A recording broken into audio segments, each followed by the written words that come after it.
Today's top stories, Wednesday, January 8th.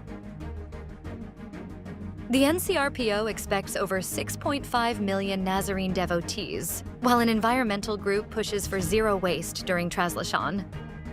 The National Capital Region Police Office is expecting more than 6.5 million Jesus Nazarene devotees to attend this year's procession, or Traslacion, in Manila on Thursday, January 9th.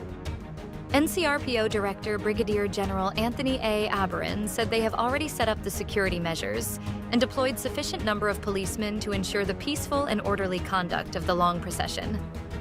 Meanwhile, environmental group Eco Waste Coalition is urging the devotees to express their faith through ecological action that minimizes trash and protects the environment.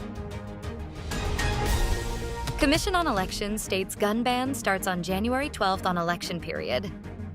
The Commission on Elections reminded on Tuesday, January 7th, that its gun ban will take effect on January 12th until June 11th, 2025, as the election period begins. Comelec spokesman attorney John Rex Laudianco reminded citizens during the Bagong Pilipinas briefing that despite being a licensed firearm owner and having a permit to bring firearms outside of residence, by not having a certificate of authority from the Commission means the violation of laws regarding the gun ban, namely the Omnibus Election Code and also Republic Act 7166. Shear line to bring heavy rains and thunderstorms to most of southern Luzon and Visayas from January 9th to 11th, according to PAGASA. The Philippine Atmospheric, Geophysical, and Astronomical Services Administration on Wednesday, January 8th, said that scattered rains and isolated thunderstorms will continue to affect most of southern Luzon and the Visayas from Thursday, January 9th to Saturday, January 11th due to the prevailing shear line. PAGASA weather specialist Benison Estareja explained that the shear line, an imaginary line where the cold winds from the northeast monsoon, or amihan, meet the warm winds from the Pacific Ocean or easterlies, is a common weather phenomenon during the peak of the amihan season. On Thursday, moderate to heavy rains are expected in Camarines Sur, Albay, Catanduanes, Sorsogon, northern Samar, and eastern Samar. While from Friday to Saturday, moderate to heavy rainfall will likely persist in Albay, Sorsogon, Samar, and eastern Samar. Unemployment falls to 3.2% in November as labor force shrinks. The country's unemployment rate dropped to 3.2% in November last year. Data from the Philippine Statistics Authority showed that the November unemployment rate improved from 3.6% in the same month the previous year and from 3.9% in October 2024.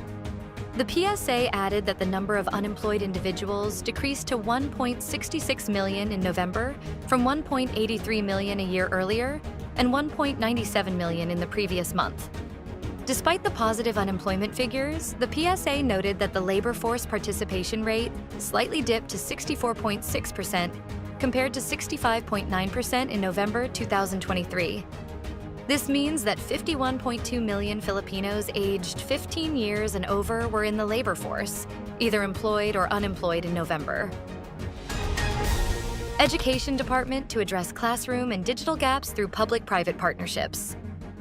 The Department of Education announced on Wednesday, January 8, its plan to address the country's 165,000 classroom backlog through public-private partnerships, starting with a goal of building 15,000 classrooms by 2027.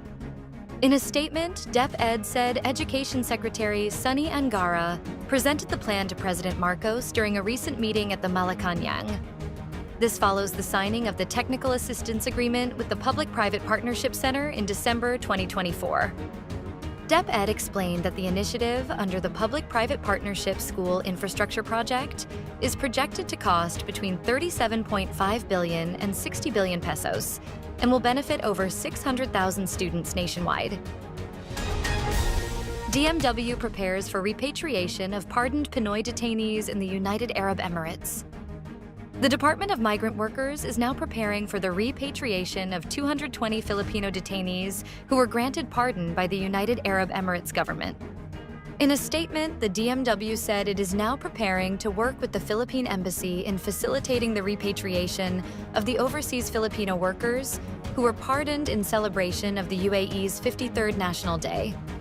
President Marcos earlier announced that 220 OFWs were granted with. The UAE government's decision brought to 363 the total number of pardoned OFWs last year. The first batch was during the Eid al-Adha. DBM strengthens commitment to open government and partners with the Manila Bulletin and other media organizations. The Department of Budget and Management has inked an agreement with the Manila Bulletin Publishing Corporation and other major Filipino media companies for transparency and accountability in government. On January 7th, DBM Secretary Amena Pangandaman and Manila Bulletin publisher and EVP Herminio Sonny Coloma Jr. signed a memorandum of agreement with Leslie Araujo, Manila Bulletin's brand manager, serving as a witness. Aside from Manila Bulletin, media partners include the Presidential Communications Office, Inquirer Interactive Incorporated, DZRH Manila Broadcasting Company, and Digital Out of Home Philippines. South Korean Anti-Corruption Agency receives new court warrant to detain impeached President Yoon. South Korea's Anti-Corruption Agency said it received a new court warrant on Tuesday to detain impeached President Yoon Suk-yeol after its previous attempt was blocked by the Presidential Security Service last week. The Corruption Investigation Office for High-Ranking Officials, which plans to question the embattled president on rebellion allegations over his short-lived martial law decree on December 3rd, didn't immediately confirm how long the warrant would remain valid.